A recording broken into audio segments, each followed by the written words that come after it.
Steven Universe and all associated images are property of Cartoon Network, Rebecca Sugar, and any and all other respective owners. I don't know them all. All footage in this video has been used for the purpose of critique parody under fair use. Please support the official release. Today, let's talk about some rubies. Now, I'm going to be completely forward with you guys. This is going to be more of a rambling collection of thoughts and ideas than it is a coherent theory, though I am going to bring it all back around into something coherent by the end. I promise that is going to happen. I am also going to tie this back into a couple of my other theories just a little bit, and discussing some ideas I have for the future of the show. So it's not as if this video isn't going to be packed with interesting tidbits. I just wanted to let you know right off the bat, it's not as coherent as some of my other stuff. That said, we're primarily going to be focusing on the rubies introduced in Hit the Diamond. These particular rubies were sent to Earth to look for the leader of the Cluster mission in a roaming eye, and ended up interacting at length with Steven and the other crystal gems. There were 5 of them, each with much more distinct outfits and personalities than what you would normally expect. Each of these rubies does have a nickname given to it during production of the episode by the crew, but I'm not going to be using those nicknames here because not everybody knows them, and they aren't officially tied to the characters yet in canon, so I am just going to be referring to them based on their gem placement here. I'm going to be talking about some of them more in length than others, but understand that the behavior of all of these characters did factor into my opinion here. The first ruby to emerge has a gem for an eye. She pokes her head out of the ship first, looks around, and then gets out, and it isn't until she does so that everyone else gets out of the ship as well. She seems to be the lookout of the group. We also have this shoulder ruby here, who seems concerned with the potential for combat. She's very interested in showing off her own strength. There's a leader who wears a translucent yellow visor, very similar to Peridot's, and who has a chest gem like Amethyst. Then there's these 2 others. There's one with a navel gem, much like Rose, and another whose gem is on her leg. And these 2 probably get the least to do in the episode. We do know that the ruby with the navel gem is quite soft-spoken and much more feminine than some of the others, and that she shows a consistent interest in Earth, and that the one with the leg gem just seems disoriented and confused with the entire situation. In fact, it was revealed behind the scenes that this ruby is much newer than the others and has only recently been added to this group. None of these rubies are portrayed as particularly intelligent, and all are portrayed as being relatively naive, as the crystal gem ruby is able to sneak into their midst relatively simplistically. Also, over the course of the episode, they don't seem interested in fighting the other gems that are on the planet. It's as if they knew that there was a possibility that gems might be on Earth, even gems that weren't the object of their search, but that they didn't know that those gems might be enemies. They also have zero interest in the planet, in the cluster, or in the humans occupying the planet. And the fact that the crystal gem rubies seem to know that that would be the case, that these rubies wouldn't care about humans. It suggests that squads like this have existed since before the war for Earth. And that's actually what I want to talk about here, specifically. The fact that this Ruby squad doesn't seem to fit with modern Homeworld as we understand it. Lapis returned to Homeworld, and she lamented the fact that it was so different than what it used to be, quite possibly alluding to the fact that gems have even less freedom than they used to, and yet these rubies seem to defy that. The fact that they are so dissimilar in terms of their personality blatantly contradicts the crystal gem ruby and her statements that rubies effectively behave as if they're all the same person. In fact, their personalities are so distinct that after my first viewing of the episode, I thought that there was no possible way that these rubies were actually Yellow Diamond gems, that they were for some reason pretending to be followers of Yellow Diamond.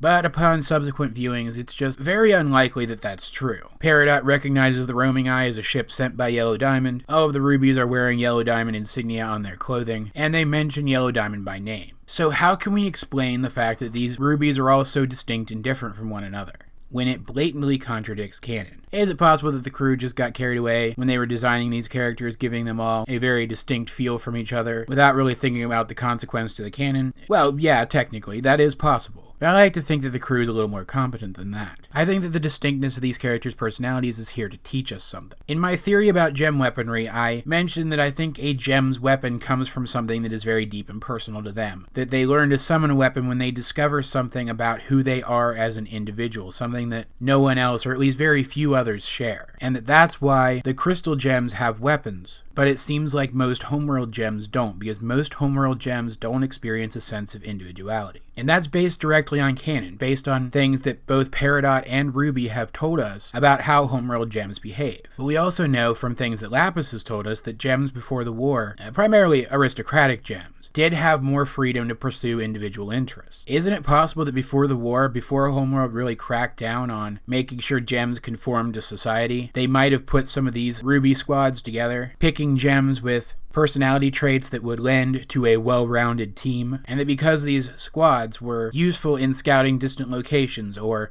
recovering lost gems or technology, they were just kept active. That they were never recalled back to Homeworld to fall prey to the new societal norms introduced since the end of the war, and that they're considered important enough that they even receive new members for missions that are considered particularly important. If that's the case, then the behavior of this Ruby squad could be a doorway into the mentalities of Homeworld pre-war. Some of these Rubies could even be pre-war. It's also possible that in keeping this program active, Homeworld is actually creating more enemies for itself. What if these Rubies, who have all spent so much time away from Homeworld that they've developed very distinct personalities from one another, as a natural result of operating within a team and each of them having their own part within it, but still, individual personalities distinct from one another? What if these Rubies were ever recalled to Homeworld and their squad decommissioned? What if they were ever forced to re-assimilate into Homeworld society and expected to behave just like every other Ruby? I can't imagine that something like that would go over well with them. It's also very interesting that these Rubies are the first Yellow Diamond affiliated gems that don't seem outright hostile. Heck, Peridot still is sometimes outright hostile. Not only does this lend credence to the theory that Rubies used to be under Pink Diamond, who is theorized to be a much kinder and gentler totalitarian dictator than Yellow Diamond is, concerned with things like the proliferation of life, and that it was after she was dethroned that they were spread around and given to the other diamonds to be used within their ranks. But it suggests that these particular Rubies, if given the choice, would not align themselves with Yellow Diamond or her agenda. So not only is it possible that these Rubies might eventually turn against Homeworld, simply because they've been given the freedom to explore who they are as individual people, but they might end up being friends to the Crystal Gems,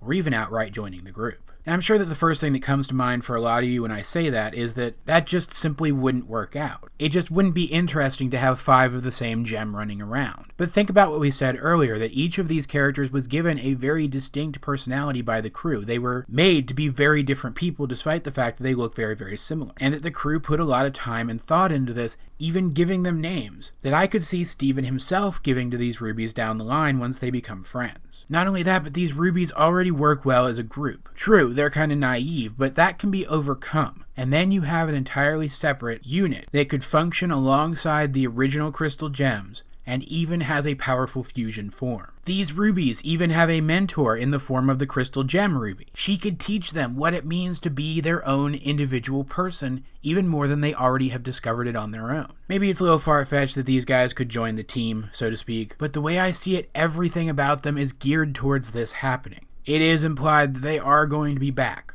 It is implied that they don't have anything against the Crystal Gems. It is implied that they're blind to the agenda of their leader, and they already have distinct individual personalities, which is something that the Crystal Gems themselves stand for. In conclusion, I think that in making these Rubies so distinctly unique from one another, the crew was hinting at the fact that these Rubies are going to become Crystal Gems. And I really hope I'm right about this one because I see a lot of story potential in this decision. But guys, what do you think of this idea? Let's get a discussion going in the comment section down below. Either way, this has been AJ22 and I will talk to you guys later.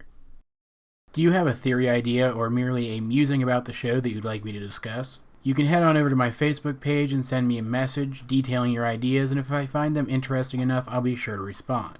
Or you could head on over to my Tumblr page and send me an ask. If it's not something that I've covered before, I'll be sure to answer.